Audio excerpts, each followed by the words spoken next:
The purpose of this hearing is to discuss Hamas's unprovoked and brutal attack on Israel and Israel's response to the attack.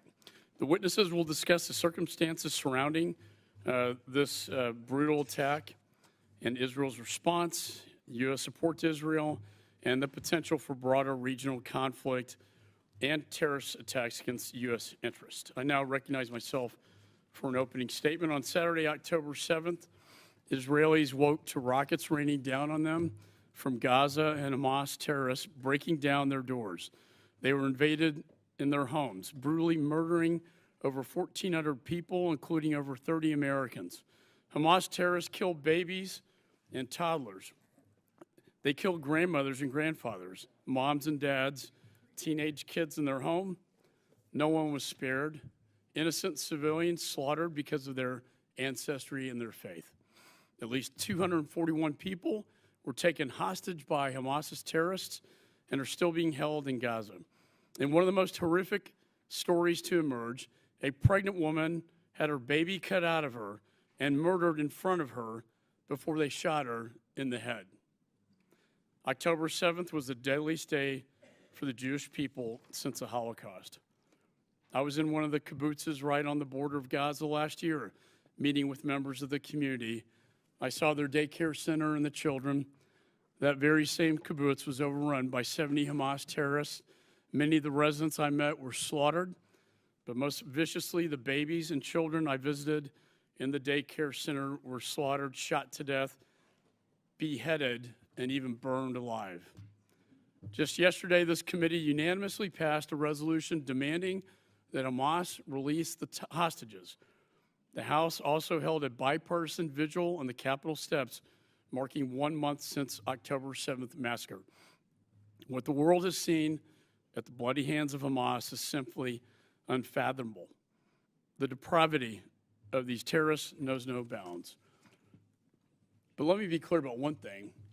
All roads lead to Iran.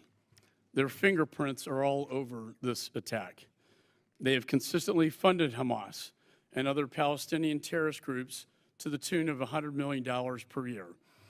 We are witnessing in real time Hamas carry out their covenant from 1988, which states, quote, Israel will exist and will continue to exist until Islam will obliterate it, just as it obliterated others before it. And now it's not just Hamas. Hezbollah is launching near-daily attacks on northern Israel. The Houthis have launched multiple attacks against Israel. And Iran's proxies in Iraq and Syria have launched at least 41 attacks on U.S. troops since October the 7th. Simply put, the Middle East is on fire. I'm grateful to the Assistant Secretary Leif and Deputy Assistant Secretary of Defense Stroul for appearing before us here today. It's critical that we discuss this dangerous, urgent situation and the administration's response. I've often spoke about the importance of deterrence. The administration is positioning major defense assets in the Middle East. They include 2 carrier strike groups, an Ohio-class nuclear submarine, air defense batteries, U.S. Air Force fighter jets, and additional U.S. servicemen and women. We are also expediting significant arms transfers to Israel so they can defend themselves on every front that is needed. However, deterrence is not only a show of strength, it's not the only show of strength, but the will to use it. Weakness only invites aggression. It is imperative that we continue to project strength and stand united with Israel. Now more than ever, the world is in need of American leadership, and we need it now. And I'd like to thank the witnesses for being here today. And with that, I'd like to recognize my dear friend, the ranking member, Mr. Meeks. Thank you, Mr. Chairman. Let me begin by thanking both of you personally, Ambassador Leif and Assistant Secretary Stroul, as well as your teams at the State and Defense Departments. We not only recognize the excellent work you are doing, but we also know how hard it is at the human level to deal with such a crisis. As we hold this hearing, Israel is at war with Hamas, a designated terrorist organization following the worst attack on the Jewish people since the Holocaust. What we've seen unfold on our TVs and in our newspapers over the last 4 weeks has been extraordinarily painful. It has been extraordinarily painful to watch. Hamas terrorists killed more than 1,400 innocent civilians, women, men, children, elderly, and babies in cold blood. Following this, Hamas has used thousands of Palestinians, including far too many children, as human shields. These images of death and destruction in Gaza, if you're human, they have to haunt you. I know it haunts me, and I will never shake them. Hamas has made it clear to all of us watching that they do not exist to serve the Palestinian people. Hamas does not want peace. Hamas doesn't want a Palestinian state living side by side with a Jewish state. There was a ceasefire on October the 6th, and it was Hamas who broke it in the most terrible way possible. It is Hamas who's holding some of the Palestinian people from getting to the south and other safe places.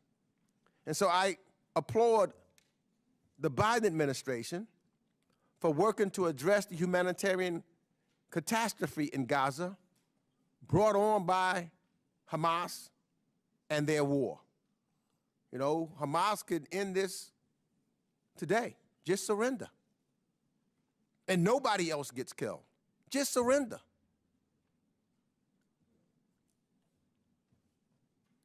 The United States has provided an initial contribution of $100 million and will be providing more upon passage of a comprehensive supplemental bill. We are calling for humanitarian pauses, which would allow humanitarian goods to enter and for civilians to get out of harm's way. And we continue to support the establishment of safe zones where Gazans can seek shelter. We have helped facilitate the movement of life-saving supplies into Gaza through Egypt and are working to increase these deliveries. Ambassador Leaf, I hope you can share with us some additional details about the administration's work to support Gaza's civilians despite the extraordinary challenging conditions. I had hoped also that our body would have taken the matter of funding for Israel and the humanitarian crises unfolding around the world in Gaza with the same seriousness as the administration has, quite frankly. But unfortunately, I don't believe we have. Instead, with the new Speaker, Speaker Johnson, and his leadership, seems to me that last week we played some politics with our national security. Support for funding for Israel, time and again, has been a bipartisan manner that Congress has kept out of politics. And we have given Israel aid without any conditions. It is unfortunate that at this critical time, that has changed. Speaker Johnson brought an Israel-only supplemental to the floor. This supplemental is unprecedented. It conditions aid to Israel on domestic policy objective and stands no chance of passing through the United States Senate. The United States has an indispensable role to play in the world, and I hope for Israel and our own sake that we don't play politics and don't play political games. We must pass a comprehensive supplemental for Israel. It's also interconnected with what we have to do in Ukraine, interconnected with what we have to do for Taiwan. And I would also include our southern border as soon as possible. These issues are connected and should be free of politics. They are about our national security and America's leadership globally. So I want to conclude by raising an issue that the United States, Israel, and other regional partners must address. What does a successful ground operation in Gaza look like, and who will administer the Gaza Strip if Israel's efforts to remove Hamas is successful? So I'm going to be raising those questions. So in the days, weeks, and months ahead, I know the United States will continue to stand steadfastly with Israel to assure its long-term security. We will also, as President Biden has outlined, remain committed to ensuring that civilians in Gaza have access to safe areas and continue to have access to food, water, medical care, and other assistance without diversions by Hamas. We must also stay keenly focused on working to get U.S. citizens and their immediate family members to exit Gaza safely and bring all of our hostages home. So let me end by just saying thank you once again to our witnesses for being here, and I look forward to hearing from you in a short while. I yield back. Gentleman yields. And let me just say, I too agree we need to move swiftly on a national security aid package that both addresses the threat from Russia to Ukraine and Europe, the threat from communist China to Taiwan and the Pacific, the threat from the Ayatollah in Iran to Israel by its proxies, and the southwest border, which is the last line of defense to stop these threats from coming in. You know, I find it amazing the extent to which Russia and Iran have lined up against Israel in this epic struggle.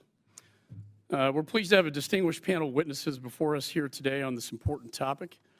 The Honorable Barbara Leaf, Assistant Secretary for the Bureau of Near Eastern Affairs at the Department of State. Ms. Dana Stroul, the Deputy Assistant Secretary of Defense for the Middle East at the Department of Defense. This committee recognizes the importance of the issues before us, and we're very grateful to have both State and DoD here at the same time to speak with us here today.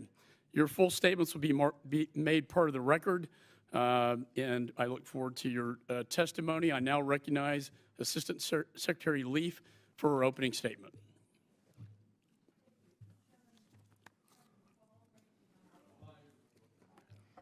Sorry. Chairman McCall, Ranking Member Meeks, thank you for inviting me to testify today on this important set of issues. While I'm here about Gaza, I want to underscore the urgency of the President's full supplemental assistance requests, including $3.5 billion in FMF for Israel, $200 million in State Department operational funds to meet the needs of embassy security and U.S. citizen services in this crisis, and $10 billion in global humanitarian assistance.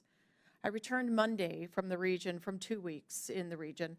I joined Secretary Blinken for meetings with our Israeli and Arab partners aimed at demonstrating support for Israel's self-defense, consistent with international humanitarian law, preventing the conflict from spreading, securing release of Hamas's hostages, including American citizens, and addressing the humanitarian crisis in Gaza. The Secretary urged Israeli leaders to work humanitarian pauses into their campaign to allow more critical aid into Gaza, to enable civilians to access aid and move to safer locations, and to further the release of hostages. He also underscored the U.S. commitment to a negotiated two-state solution as the only way to achieve a just, durable resolution to the Israeli-Palestinian conflict.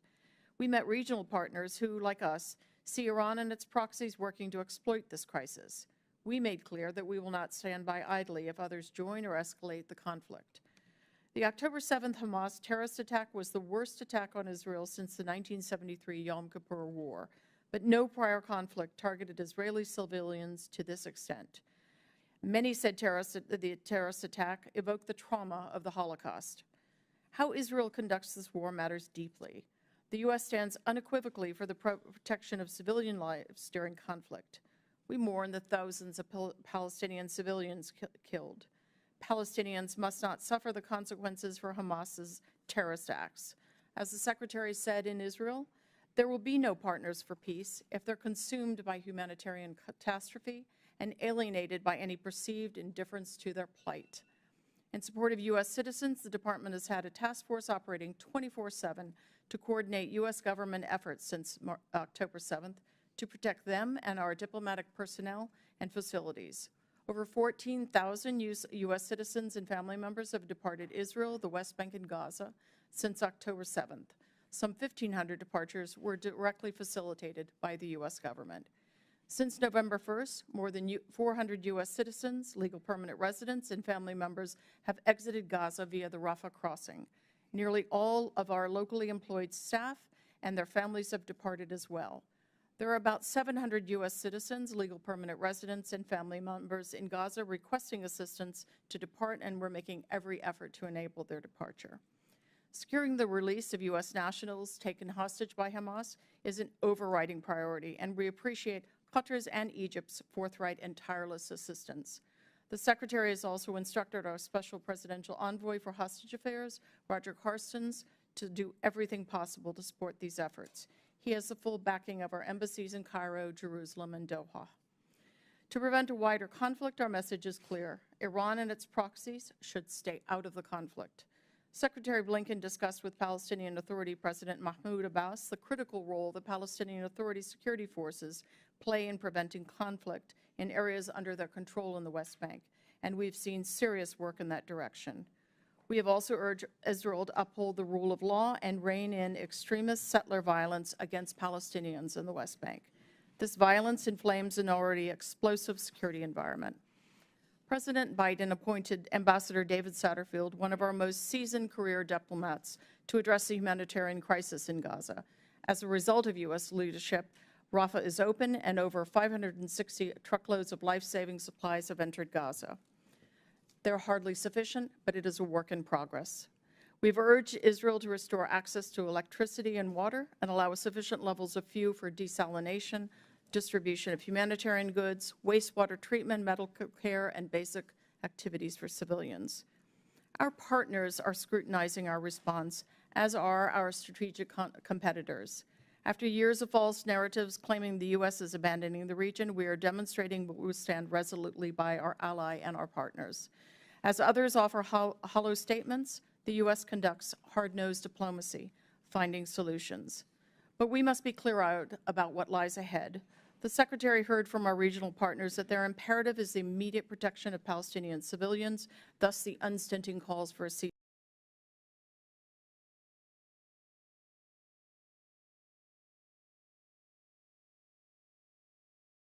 solution, and they want U.S. leadership. I close by thanking this committee for your continued support. The Biden administration is poised to work with you to hold Hamas accountable, to prevent the widening of the conflict, to protect civilians. We cannot return to the environment before October 7th for either Israel or the Palestinians. I look forward to your questions.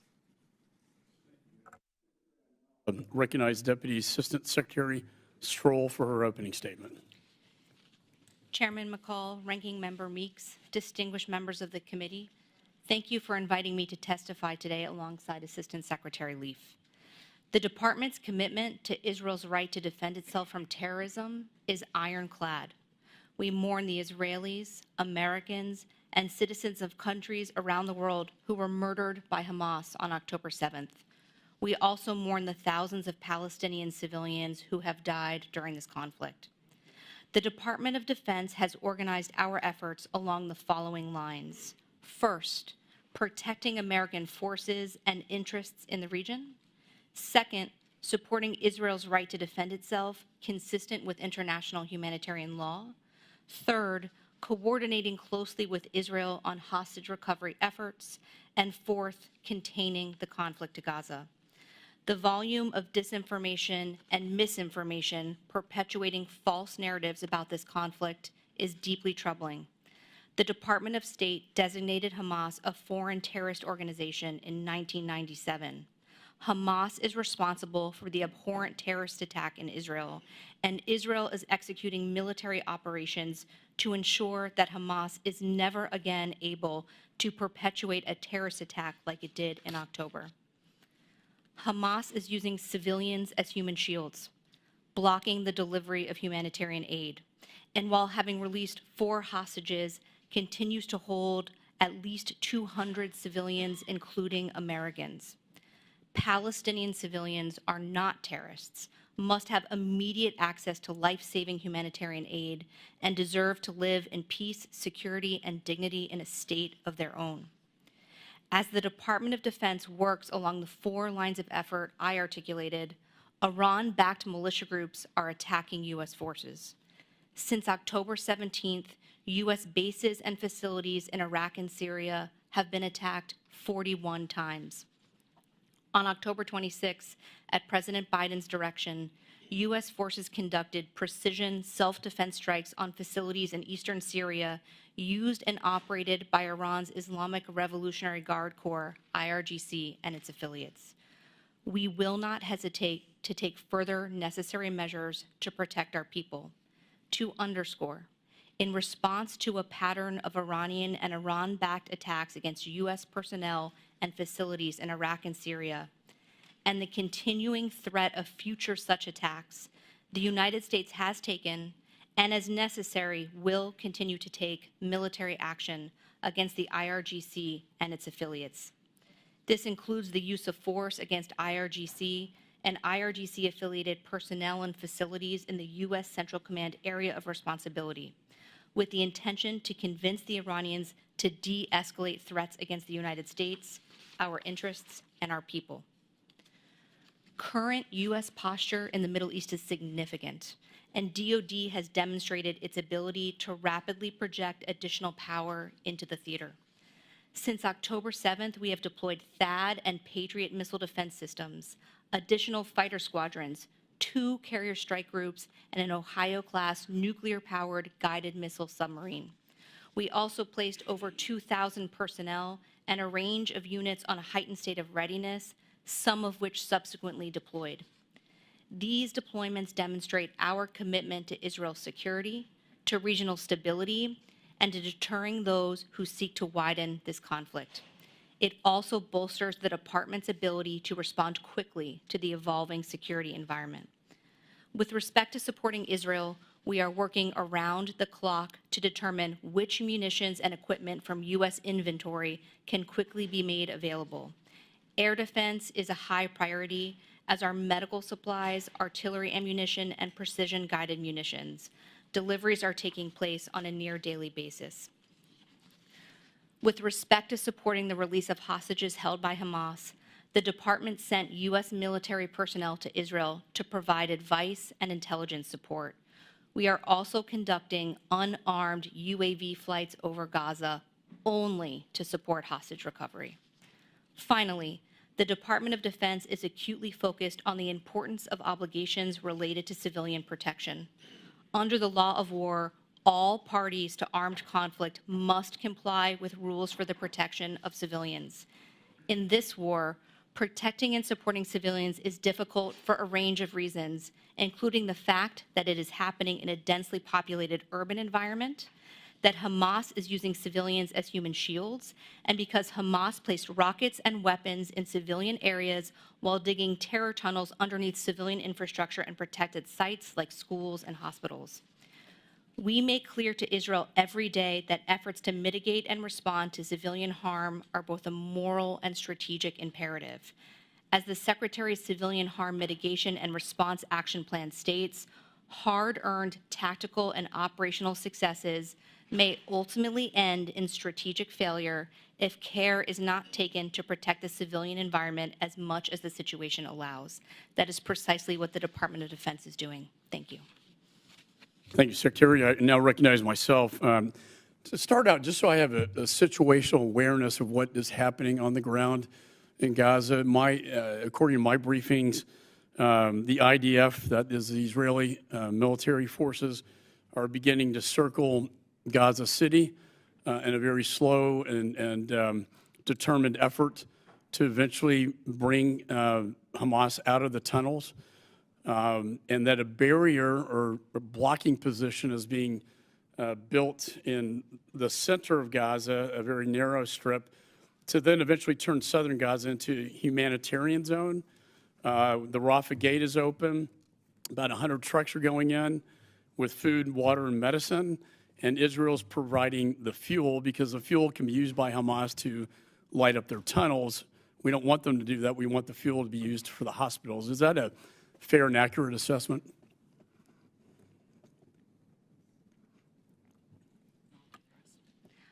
Let me start with how the IDF has announced the current status of its operations it has announced that its forces have circled Gaza City with the goal of eliminating Hamas's military infrastructure in the city. The IDF has also announced its intentions to create a humanitarian corridor for the safe evacuation of Palestinian civilians from northern Gaza to southern Gaza.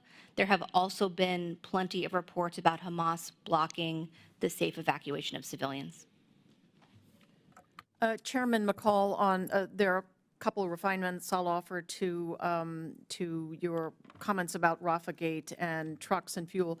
So I cannot stress how extraordinarily complex the operating environment is in that area of Rafah Gate. There is what they call the de facto authority, i.e. Hamas, on the other side. It's been a conflict zone at various points. We have, through Ambassador Satterfield and his team, through the efforts of our mission in Cairo, Jerusalem, and then, of course, people back here making calls, have been in a strenuous effort to keep Rafah Gate open. But the Egyptians have had a recognizably high degree of concern about insecurity there, given the parlous conditions on the other side. So it's been an open and closing sort of situation. I know they've had quite a history, Egypt. Yes, yes. Gaza. Let me turn Secretary Stroul to these attacks on our soldiers and our troops in Syria and Iraq. And I applaud the administration's support for Israel and also the force posture with the carrier strike groups and the nuclear submarine. I am concerned that it took a while to respond, though. There have been 19 attacks. There was only one response, and it was after 19 attacks, I should say.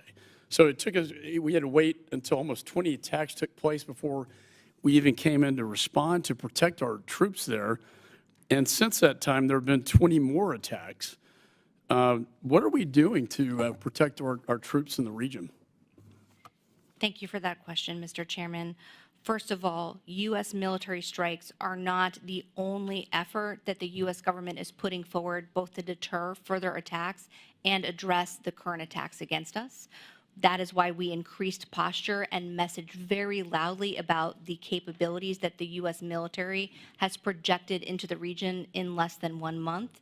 Number two, we are working in full partnership with the State Department diplomatically through every possible channel to pass messages about our desire not to see regional conflict, to de-escalate, that we are focused on supporting Israel, but do not seek either state or non-state actors to widen this conflict.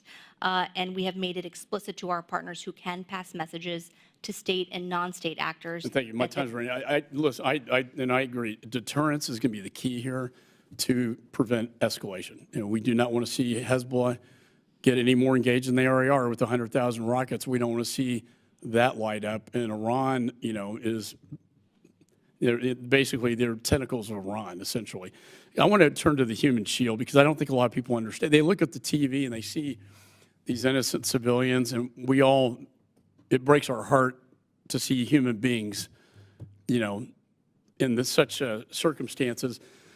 But if you could explain perhaps to me and the committee and those behind you, what Hamas does to endanger innocent civilians by using them and our hostages as human shields. For instance, there is the hospital known as Al-Shifa, that has gotten a lot of attention lately.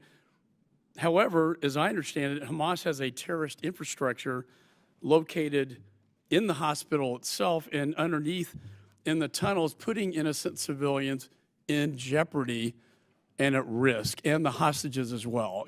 Would you comment on that? The rules of international humanitarian law are clear. They apply to the Israel Defense Forces. They also apply to Hamas.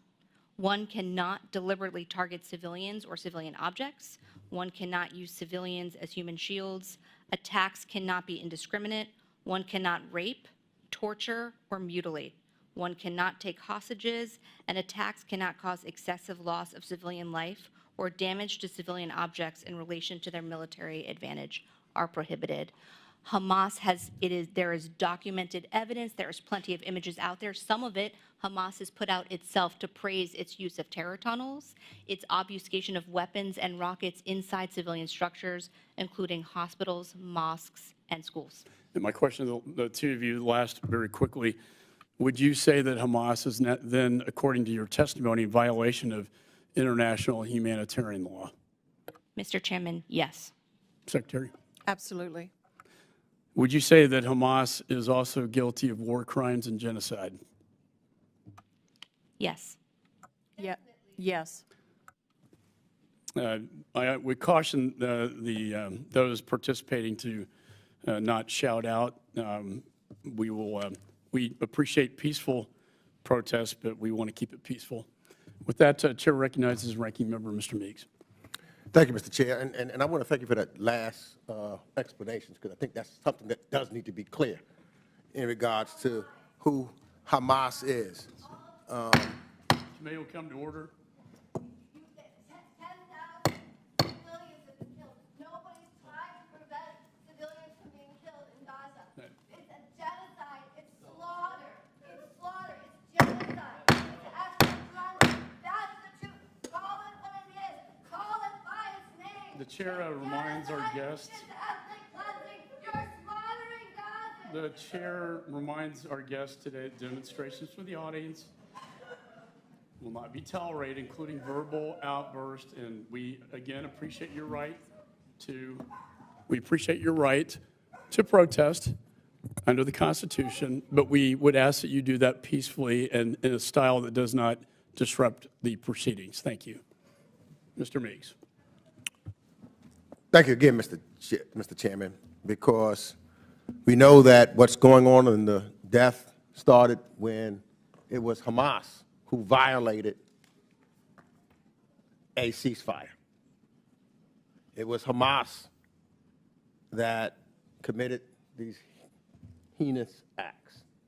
And it is Hamas who have stated that these deaths, it's good for them as far as martyrdom, because they will never stop until they destroy Israel. So I think that that's important for the record to be clear. And I think it's also important for the record to be clear because I think the language, and I would ask Secretary Leaf, in regards to the administration talking about a humanitarian pause, which is for the Palestinian people, as opposed to a ceasefire, which benefits Hamas. And I think that most people want to make sure that the innocent Palestinians are giving a safe space and moving forward, and that's why the administration has called for a humanitarian pause. But a ceasefire would only give Hamas, as they have stated, the opportunity to rearm themselves and do what they did on October 7th again, because they said they would do it again and again. Is that accurate? Ranking Member, that is accurate. If you would permit, I'll elaborate a bit. When the Secretary came out on his visit to the region last week and met with Israeli leaders, at the President's request, he put on the table what we believe is a timeliness for humanitarian pauses. And I do stress pauses because these should be embedded into current operations, and they can be. And those will allow civilians to move out of harm's way. They will allow us to open up the aperture even wider to get a really robust flow of humanitarian assistance into Gaza, and then for it to be delivered to those in need. It also this would also likely support the efforts that we're undergoing to get the release of hostages and get them to safety. A ceasefire, on the other end, at this moment, would leave Hamas still in a position with 200-plus hostages, a very large military infrastructure, and the capacity to continue attacks. And by the way, a senior Hamas leader last week made it very clear publicly that they would look to commit an October 7th style massacre again and again and again. Thank you for that. So let me move to a different place, because I believe also there needs to be a plan in place to ensure that once Israel's military operation against Hamas has concluded, that there will be an entity in place credible to the Gazans who can administer Gaza and provide basic security. And I know that Secretary Blinken has indicated that he thought that the Palestinian Authority might be the appropriate entity. So I want to ask you that question. What is your view on the Palestinian Authority as an appropriate entity to assume control of Gaza in the future? And as well as that, I've talked to a number of others in the region, Saudi Arabia, UAE, et cetera. What can our Arab states do to assist in stabilizing and administering a Gaza in the immediate period following Hamas's removal from power? So to your first question, Ranking Member, the Palestinian Authority, as we all know, is the only Palestinian government that has come out of the Oslo Accords. It is, whatever its shortcomings, is the government for the Palestinians in the West Bank. We do believe that ultimately Palestinian voices and aspirations have to be at the centerpiece of post-conflict governance and security in Gaza. We are looking at all of these questions right now. We would like to begin those discussions sooner rather than later. I would say our Arab partners, on the one hand, as we heard from them last weekend in Amman, are very focused on the here and now. They're very focused on the issues of the humanitarian crisis, and they're focused on obtaining a ceasefire.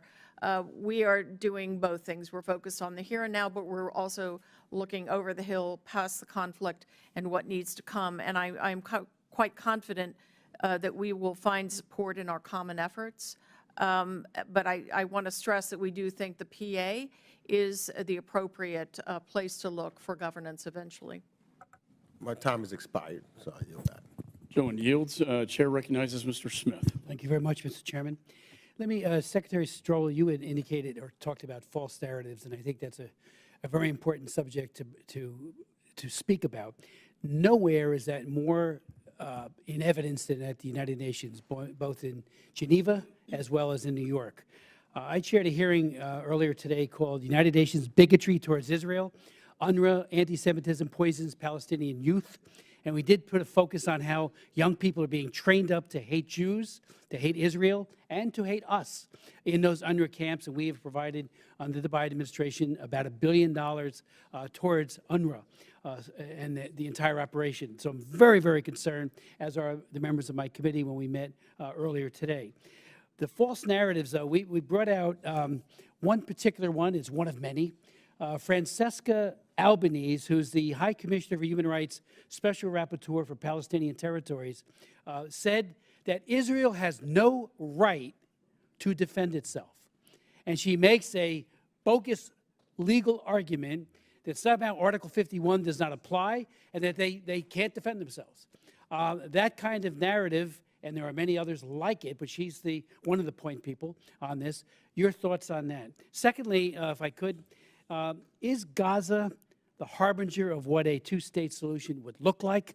I was on the White House lawn when Bill Clinton famously had both leaders of the PLO as well as Israel on that lawn. We were all hopeful that Oslo would lead to a positive, peaceful outcome. And yet we see a de facto two-state in Gaza. And what are they doing? I've read the Hamas Charter of 1988 many times. It calls for killing every Jew, and it also calls for the end of Israel, eviscerating the entire nation. Your thoughts on that? Because I think while the two-state solution seemed to have merit, we all hoped, it seems to be something that has been profoundly discredited in modern times, especially now by Gaza. Congressman, thank you for your question. You know, if we go back in time to the events in Gaza in 2006, 2007, Hamas essentially undertook a violent coup and took over and has run by brutal fiat ever since. So those 2 million plus Palestinians have really had no vote in the matter, certainly not since 2006. That would hardly qualify as a state in by anybody's reckoning. I think the Palestinian legitimate aspirations for statehood have been something that have been recognized now for decades by successive administrations, and we all feel, I say the we in a collective sense, having consulted with key Arab partners this past several weeks, there's a greater urgency than ever to take a negotiation forward after the conflict towards towards a Palestinian statehood, negotiating between the parties along the 1967 lines with mutually agreed swaps, but something that will give the Palestinian people the governance, the self-governance that they deserve, and give them a chance to live next to Israel in a state of peace and mutual recognition. With respect to both UNRWA and the two-state solution, what the position of the Department of Defense, first of all, is to support our colleagues at the Department of State. There's a difference between Hamas, a U.S.-designated foreign terrorist organization, and the Palestinian people, who absolutely deserve a state of their own, which would enable Israelis to live in a secure state, as well as for Palestinians. It is an area that we are constantly engaged in with our colleagues in the Israeli Ministry of Defense and the Israel Defense Forces. Could I just ask you with regards to Francesca Albanese as one example? Again, she's the special rapporteur. She should be fired. When you say there, and I've gone over her other statements that have been made for quite a long time, and there were many others like her, particularly in the Human Rights Council realm, who are just totally, unambiguously anti-Semitic. Well, I mean, the statements, as you've described, I mean, certainly are unacceptable from the U.S. perspective. If I could go back to UNRWA, Congressman, look, this has been a years-long effort, and it's something that we continue to apply ourselves to clear out, to bring to the attention of UNRWA, to clear out anti-Semitic or any other sort of incitement language in education materials. But I would also underline that right now, especially at this moment of crisis, UNRWA is the backbone of the strong UN-coordinated humanitarian response to the crisis in Gaza. And in any post-conflict setting, it will serve that purpose. Again, I'm out of time, but the Yes. textbooks and all the rest is all done by the PA. It's not done by the UN or us. Yep. And we're the major contributor. Gentleman yields. Chair recognizes Mr. Sherman. The gentleman from New Jersey is correct as to the special rapporteur, and we have sent a letter, and perhaps we should send another one urging for her dismissal. From the river to the sea, people should know what that means. It means kill or expel every Jew between the Jordan River and the Mediterranean Sea. A second Holocaust. Now, we had a ceasefire on October 6th. Hamas's forces exploded out and killed 1,400 people, took 240 roughly hostages. Now, their fighters could have stayed in Israel and fought. Instead, they quickly retreated behind their human shields. Now, we hear those calling for a ceasefire. Hamas has declared that they want a ceasefire and has declared what they would do with a ceasefire. They would regroup, and these are the words of just a few days ago of a senior member of their Politburo, and then they would do another October 7th, and another after that, and 2 and 3 and 4 times until Israel is destroyed. So those who delight in the 1,400 Israeli deaths and the butchered babies and the raped women, of course, join that call for a regroup ceasefire and a chance to do October 7 2, 3, 4, 5 times. Now, in any war, a country has got to weigh achieving its military objectives, avoiding casualties of its own forces, and minimizing civilian casualties on the other side. Israel has gone beyond the United States and any other country in every way to sacrifice its own soldiers, to sacrifice or delay its military objectives in order to avoid civilian casualties. When in our bombing of North Vietnam or Germany or Japan did we ever warn civilians or anyone else and give up the possible surprise? When did we provide food shipments to Nazi Germany or Japan or North Vietnam? In fact, It was a British and American blockade of Germany and Austro-Hungary that pretty much led to their defeat, a food blockade. When did we ever provide fuel shipments to Japan or Germany or North Vietnam?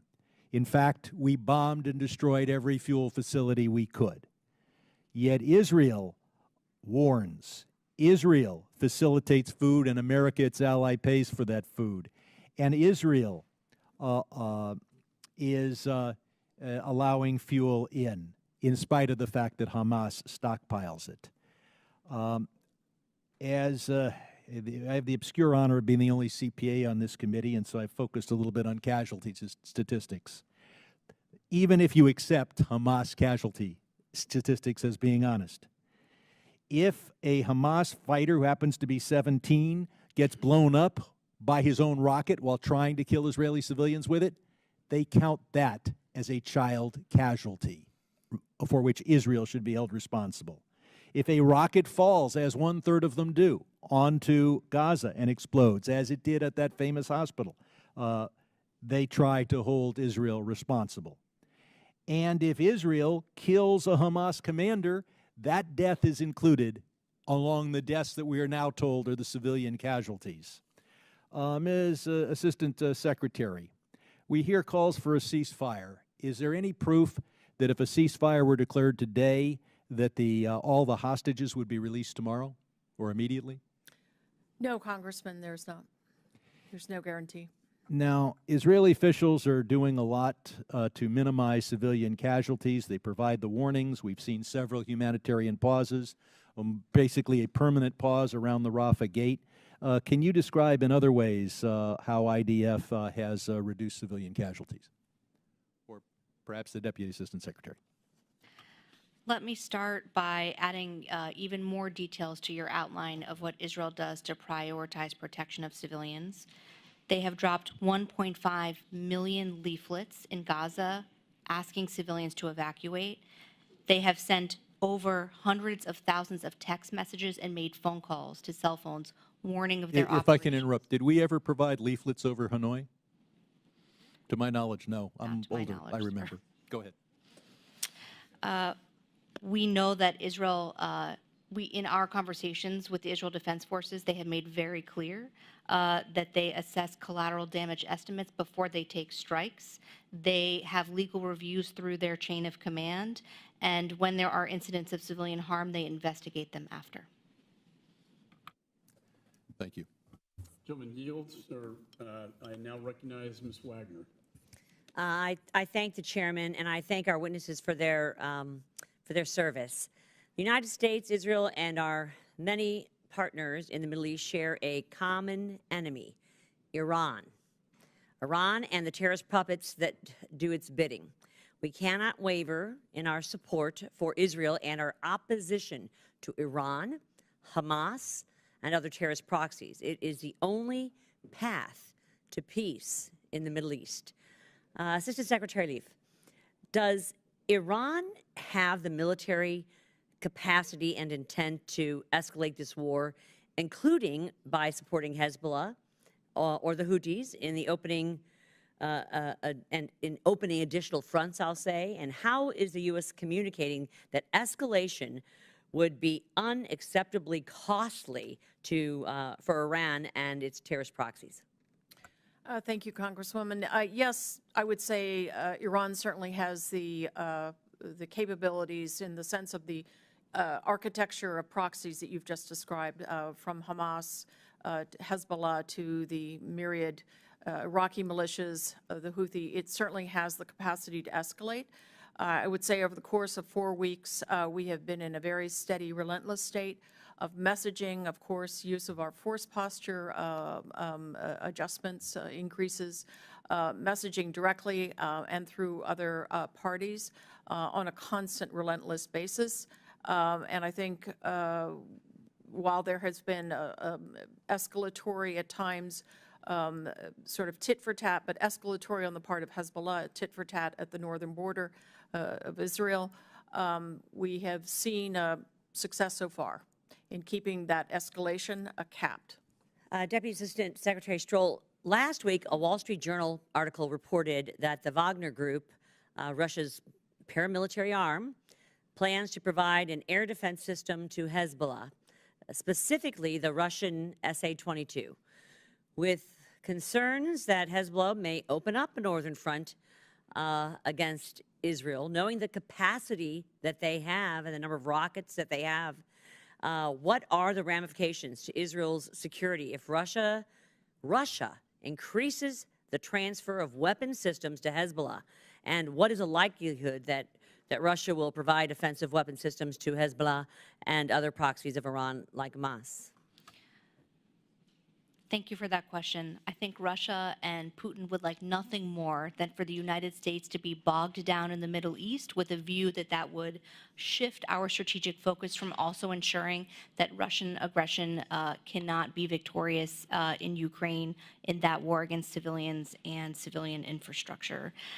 Secondly, we have been warning for some time now about the implications for regional security and stability of deepening Russian-Iranian military cooperation across the board, and that would certainly include whatever Russia might be contemplating providing to Hezbollah. I don't know if we need to move to a classified setting at some point in time, but discussing Russia's potential movement of an air defense system to Hezbollah equal to the SA-22, I consider that a huge escalation, and I'd like to perhaps in another setting have more information on it.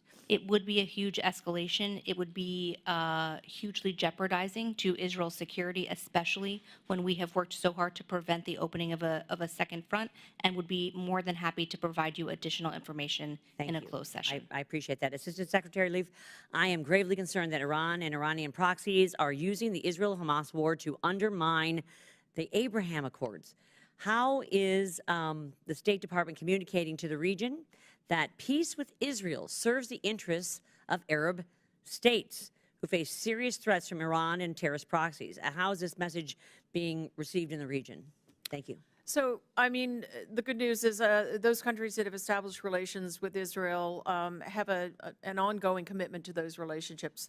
Obviously, they're strained at this point. The channels of communication are strained.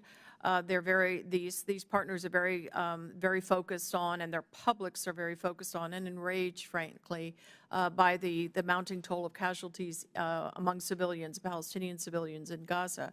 But that said, I've heard nothing that would sway me from the belief that there is a day on the other side of this conflict where people will work to repair those relations because there's a common good to that. Well, and I hope that we're pushing back against the misinformation and propaganda that's being disseminated by Iran and its proxies, especially in these Abraham Accord countries. So I would encourage that, and my time has expired, Mr. Chairman, and I yield back. General yields. Chair recognizes Mr. Keating. Thank you, Mr. Chairman. I want to follow up on the fact that just in the preceding days, just before October 7th, the talks were extended with the U.S. involvement, Israel and Saudi Arabia for normalization with Israel. How would you categorize, first, the status of those negotiations at that juncture? How would you categorize them after this, and how would you categorize them in the future? I think it's important for the United States to be clear with our resolve to continue these talks, and I think it would be in everyone's interest for Saudi Arabia and the other countries to do the same, so that any thought that the success and progress of these thoughts was benefited from this heinous attack can be dispelled immediately. Thank you, Congressman. I was very much involved in those discussions just prior to, in the months leading up to October 7th. Obviously, they're on pause at this point, given the crisis in the region. But I think it's fair to say that Saudi leadership saw strategic benefit in pursuing this. They asked the U.S. to be the midwife to this set of agreements. We were deep into discussions on a number of fronts. Ironically, we were just on the cusp of beginning the discussions about what we call the Palestinian component to that normalization agreement. And it's something that I would expect to be able to resume on the other side of this crisis. and because there is a larger good here for all of the parties. But I will say, very candidly, this conflict, this crisis has roiled up just a huge amount of public anger towards Israel, towards us. This is something we're going to have to work through. We're all, I would say, collectively anxious to see this conflict over sooner rather than later, and certainly the human suffering, the human toll that it is taking end. But there is a set of principles that underlie our engagements, and one of them, the engagements now and the engagements post-conflict, and that is very squarely focused on Palestinian statehood, and alongside that, a wider regional effort at normalization. In your opening statement, you made reference to the fact that one of your primary objectives is to protect U.S. troops in the region.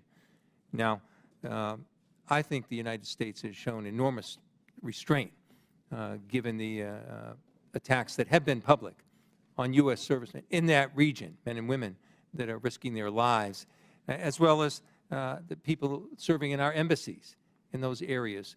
Could you give us the status of what the current threat is to our embassies, what it is to our service people, our service members on the ground, as well as what steps we've taken to upgrade our security of both our military and civilian people on the ground in this region?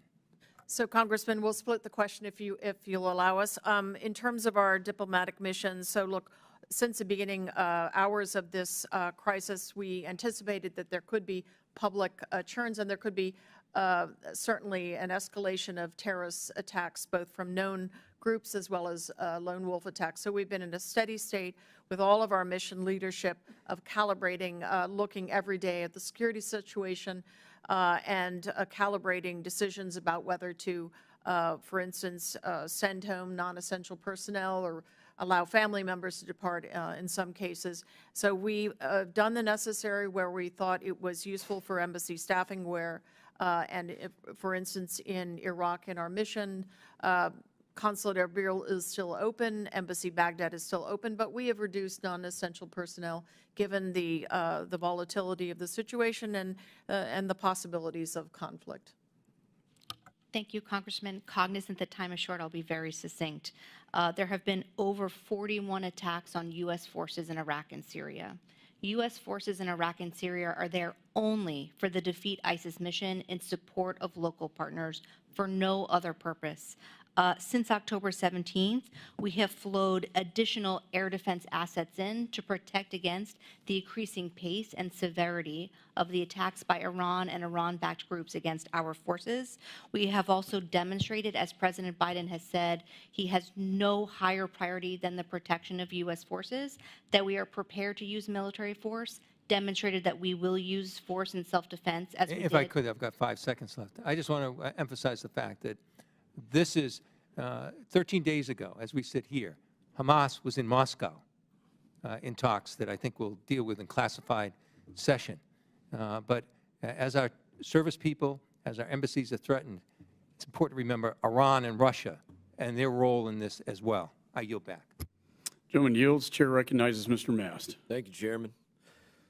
Do either of you monitor the Gaza Health Ministry?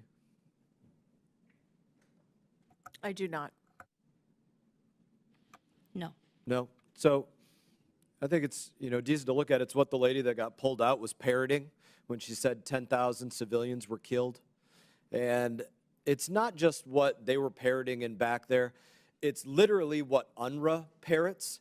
And then when UNRWA parrots it, it's what Al Jazeera and New York Times and BBC and everybody else, it's what everybody else starts parroting. And I'm going to read you directly from them what they want everybody to parrot. So accordingly to the Gaza Health Ministry, 9,770 people have been killed. This is in Gaza. 70% were women, children, older persons. 24,158 people injured. 2,260 reported missing. At one point, 521 families, 3,109 citizens, and they give very specific information. Do you notice anything glaringly missing from what I just mentioned to you from the Gaza Health Ministry report? Is there anything that strikes you as glaringly missing? I'm sorry, I don't know what you're referring to. Combatants. They didn't mention the word combatants No, at all. because they mingle them. Exactly. That's exactly the point. They expect the world to believe that all these people and these groups that they're dividing up to families and older persons and children, which they consider anybody under 18, and women, that none of them are combatants. That's what they want the world to believe, and that's what the United Nations goes out there and parrots, and that's what the media goes out there and parrots. So I want to get to a few of those points because it leads to a circle that's going on, and the circle is this. This shouldn't be provocative to anybody. Hamas lies. Hamas and Palestinians lie. It's their government.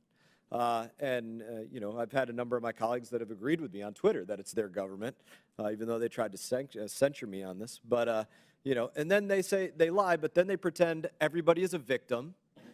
And then after they say everybody's a victim, there's anti-Semitic riots and terrorism. And then after that happens, then there's people, members and others, that call for ceasefires in another country and things like this. So I want to ask a few questions on that. Are all combatants men in this war?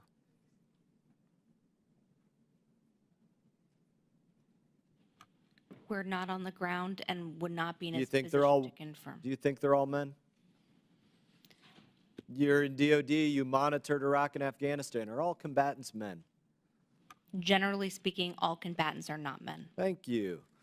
Are they all over the age of 18?